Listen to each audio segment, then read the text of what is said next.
What's in it for me? What's in it for me? That seems to be the question we go to when we're asked to do something a little bit different, something a little bit extra. We immediately ask, well, what's in it for me? But that is the warning that Jesus gives us in our gospel today. There at the end of the gospel, he's warning us not to look to see what's in it for ourselves, for having a banquet, not to invite our relatives or our wealthy neighbors where they can return the favor, but to invite the poor and those who can't return the favor, to not do it just to seek something for ourselves, but to do it just out of love, out of kindness. That is what unconditional love is all about. That is the love that Jesus Christ showed us. It is the love that he challenges us to seek and to live out.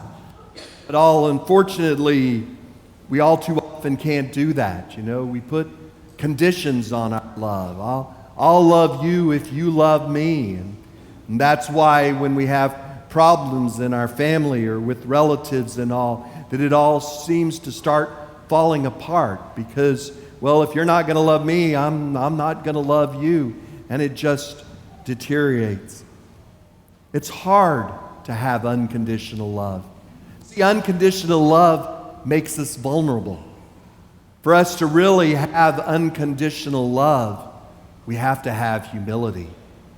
And that's what our readings today are about. It is about that humility, that true humility, making ourselves vulnerable, not looking to try to just always be on top and be right but to be humble about it.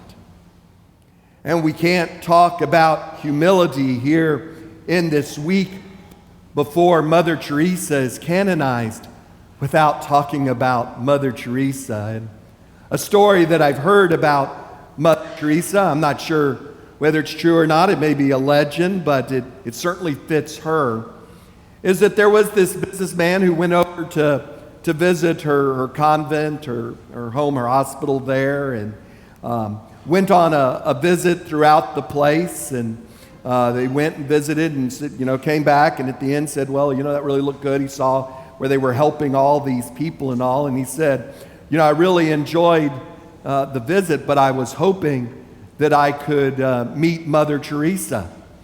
And his tour guide said, well, you did. She was that woman cleaning the kitchen that you talked to. It is that kind of humility, that kind of anonymous acts of kindness that we are all called to. We're all called to do those anonymous, random acts of kindness. And that's what it's all about. We ask, what's in it for me? And that's the irony, is that when we don't ask, what's in it for me, there's a lot that's in it for me. As Father Clark last week so eloquently reminded us, you can go to hell. And as Jesus tells us today, that it is about our reward in heaven. It is about the reward to the righteous. That is the reward that we need to be seeking. That's what's in it for us today. That's what's in it for me, is our salvation. And it's not just about our salvation. It's not be miserable here now so that you can be happy later in heaven. When we are truly humble, when we truly do those anonymous, random acts of kindness, it truly makes us happy.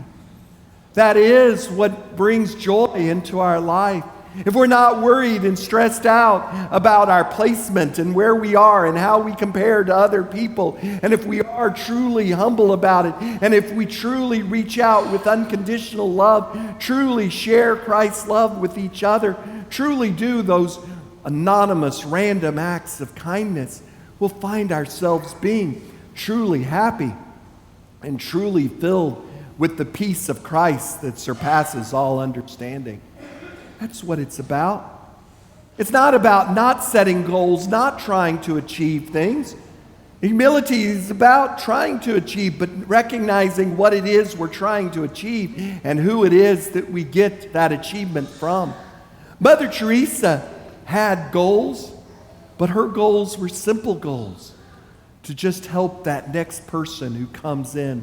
To just reach out and help that next person. We need to establish those kind of goals for us.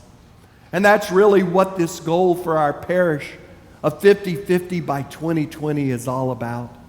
We've talked about that goal. That goal is that on any given day by 2020, that half of our parish will reach out to help the other half of the parish. And maybe the next day that other half will reach out to help the other half. And what that goal is all about is those simple things. It is about those random, anonymous acts of kindness.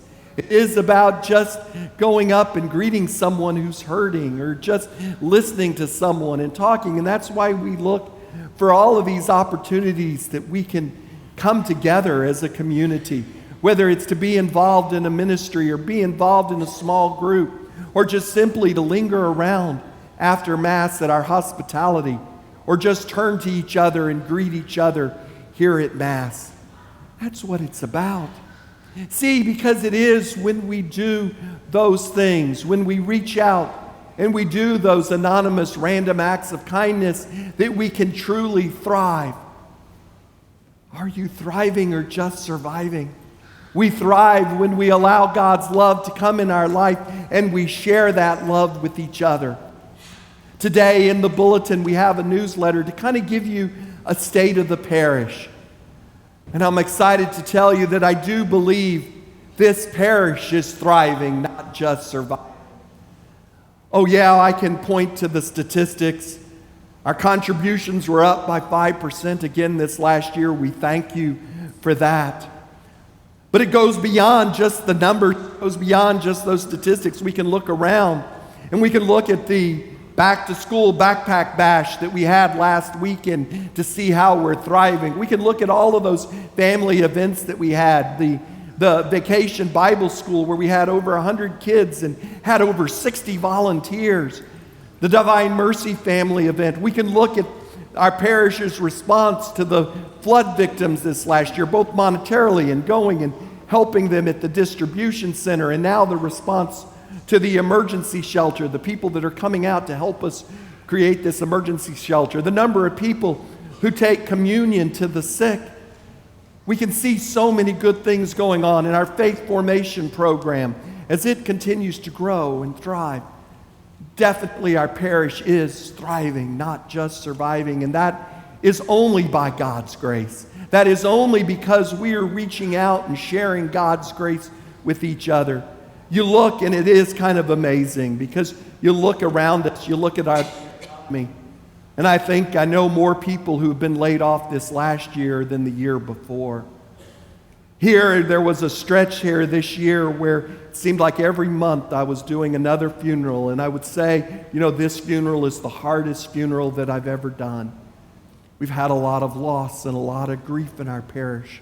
But because of God's grace, we can see God's grace working in those who are suffering, those who are grieving. We can see God's grace working through us and working around us and working with us to assure that we do continue to thrive.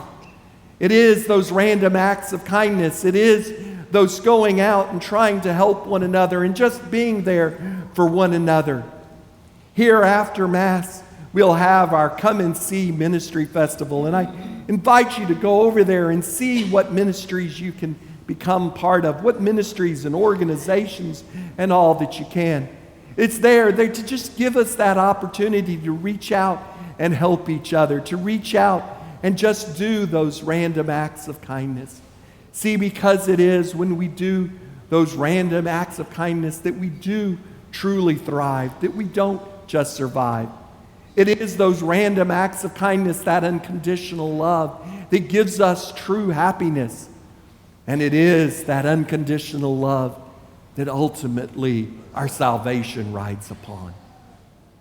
That is what's in it for me.